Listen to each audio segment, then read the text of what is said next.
માં તના મારે સચિન ભાઈ ખૂબ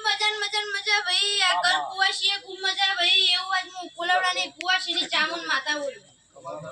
ભાઈ આ પોચ પછી વાપર્યું હશે તો જગતમાં તમને આ દેવ હુના નહીં મે કહું બોલું છું આ દેવના હમુ લમણો કર્યો હશે તો આ દેવ તમને જગતમાં હુના નહીં મે કર સચિનભાઈ આવું હું ચામુન માતા બોલું